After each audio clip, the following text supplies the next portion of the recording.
नमस्कार, एस्ट्रो तक में आप सबका बहुत बहुत स्वागत है। मैं हूं प्रवीण मिश्र। यदि कुंडली में गुरु ग्रह कमजोर हो तो क्या उपाय करना चाहिए? देखिए, ज्योतिष में बृहस्पति ग्रह को सबसे शुभ ग्रह माना जाता है और कुंडली में अगर अकेला बृहस्पति मजबूत हो तो जीवन में बहुत कुछ प्रदान कर देता है। कुंडली में यदि बृहस्पति केंद्र में बैठा हो, केंद्र कौन से घर होते हैं? लग्न, चौथा घर, सातवां घर, 10वां घर, ये केंद्र स्थान माने जाते हैं। तो केंद्र में अगर बृहस्पति बैठा हो तो बहुत ही अच्छे रिजल्ट प्रदान करता है। कहा जाता है यत् केंद्रे बृहस्पति किम कुर्वन्तु सर्वे ग्रहा।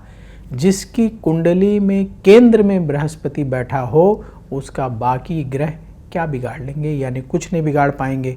केंद्र में बृहस्पति इतने अच्छे रिजल्ट प्रदान करता है।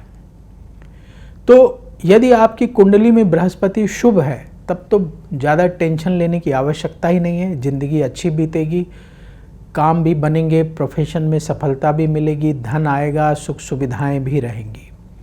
केंद्र में बैठा है तो और अच्छी स्थिति हो जाएगी, लाभ की संभावनाएं बढ़ जाएंगी, जीवन में लग्जरी भी आएगी, सुख भी आएगा।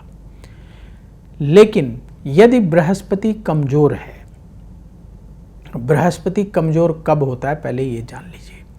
बृहस्पति कर्क में उच्च का होता है और मकर में सबसे ज़्यादा कमजोर होता है। तो यदि कुंडली में बृहस्पति कर्क राशि में बैठा है, केंद्र में बैठा है, लग्न में, चौथे घर में, सातवें घर में, 10वें घर में, तो अच्छे रिजल्ट आपको मिलने ही मिलने हैं। लेकिन यदि बृहस्पति मकर राशि में बैठा है, जो बृहस्पति की क्या है, कमजोर राशि है, और कहीं छठे घर में, 8वें घर में या 12वें घर में बैठा है तो बृहस्पति से उतने शुभ फल प्राप्त नहीं होते हैं।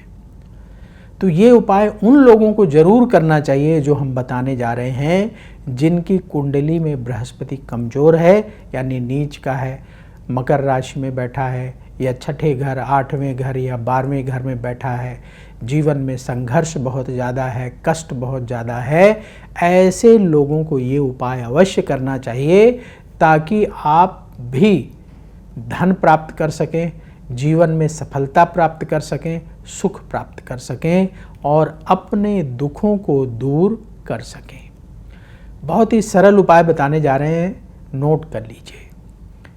हर बृहस्पतिवार के दिन व्रत रखें। हर थर्सडे को आप व्रत रखना शुरू कर दीजिए और भगवान विष्णु और माँ लक्ष्मी की पूजा करें। कैसे पूजा करनी है? एक छोटा सा चित्र या भगवान विष्णु और माँ लक्ष्मी की छोटी सी मूर्ति ले आएं, अपने घर के मंदिर में रखें। बृहस्पतिवार के दिन एक छोटी सी चौकी में पीला कपड़ा या लाल कपड़ा बिछाकर उसमें स्थापित कर दें। सबसे पहले पुष्प से या कुश से जल से स्नान कराना। एक कटोरे में जल रख लीजिए, उससे स्नान कराइए, फिर तिलक लगाइए, फिर चावल गीले करके अक्षत चढ़ाइए और भगवान विष्णु की आरती करें। फल या मेवे का प्रसाद चढ़ाएं, उसमें तुलसी दल अवश्य रख दें। और बृहस्पतिवार के दिन शाम को व्रत का पारायण करेंगे और शाम को फिर आरती करेंगे, भगवान को भोग लगाएंगे। जो आपने प्रसाद अपने व्रत के पारायण के लिए बनाया है उसका भोग लगाएंगे, उसमें भी तुलसी दल रखेंगे और बेसन की मिठाई बना लेंगे बेसन की मिठाई का भोग लगाएंगे तुलसी दल रख करके। और बेसन की मिठाई का प्रसाद कम से कम 11 गरीबों को बांटेंगे और यदि संभव हो सके तो एक गरीब व्यक्ति को जो आपने भोजन प्रसाद अपने लिए बनाया है वो भी दान करेंगे। दान करने से पाप कर्म कटते हैं, पुण्य कर्म बढ़ते हैं। तो पुण्य बढ़ेगा, अन्नदान करने से, प्रसाद खिलाने से पॉजिटिविटी आएगी, भगवान विष्णु का आशीर्वाद प्राप्त होगा। ये उपाय हर बृहस्पतिवार के दिन करते रहें। इसके साथ ही तुलसी की माला से प्रतिदिन ओम नमो भगवते वासुदेवाय इस मंत्र का 11 माला जाप करें। कुंडली में यदि बृहस्पति आपका कमजोर है, नीच का है, मकर राशि में बैठा है, छठे घर, 8वें घर, 12वें घर में बैठा है, तो भी इस उपाय को करने से आपको बृहस्पति से शुभ फल मिलने लगेगा। धीरे धीरे बृहस्पति का प्रभाव आपके जीवन में आप स्वयं महसूस करने लगेंगे। तो ये उपाय आप स्वयं भी करें और अपने करीबी लोगों को भी बताएं ताकि वो भी इसका लाभ उठा सकें। देखिए, जो अच्छी चीज़ होती है वो स्वयं भी हमें अपने जीवन में अपनाना चाहिए और ज़्यादा से ज़्यादा लोगों तक पहुंचाना चाहिए। ये भी पुण्य का कार्य होता है। अब ध्यान कौन कौन सी बातों का रखना है। आप उपाय करने जा रहे हैं तो ध्यान भी रखना है। जैसे आप किसी यात्रा पर जाते हैं तो तैयारी करते हैं ना, अपना सामान लेके जाते हैं।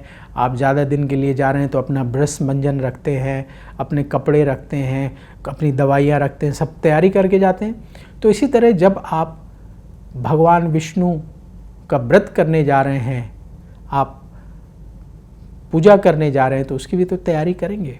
तो सबसे पहले किसको तैयार करना है? अपने मन को, अपने शरीर को। तभी व्रत का शुभ फल आपको प्राप्त होगा। तो क्या करना है आपको? नियम बना लीजिए कि अपने स्वभाव से किसी को दुखी नहीं करेंगे। अगर हम किसी को दुख पहुंचाते हैं तो समझ लीजिए कि पाप बढ़ता है, पाप की गठरी बढ़ती चली जाती है। किसी को अगर हम अपनी वाणी से, अपने व्यवहार से दुख पहुंचाते हैं। कैसे दुख पहुंचाते हैं? कटु वाणी का प्रयोग कर दिया, किसी के साथ मारपीट कर दी, किसी का किसी भी तरह से नुकसान कर दिया, तो ये उस सबसे सामने वाला दुखी होगा, तो आपके पाप की गठरी बढ़ेगी। तो अपने मन से, अपने वचन से, अपने कर्म से किसी को भी दुख नहीं पहुंचाना है। पाप की गठरी नहीं भरनी है, पहला काम। दूसरा काम, अपना खान पान शुद्ध रखना है। आप चाहे जिस परिस्थिति में हो, जैसे वातावरण में रहते हो, कोई बहाना नहीं चलेगा। अपने खान पान को शुद्ध रखिए। लोग कहते जी यहाँ संभव नहीं है, वहाँ संभव नहीं है।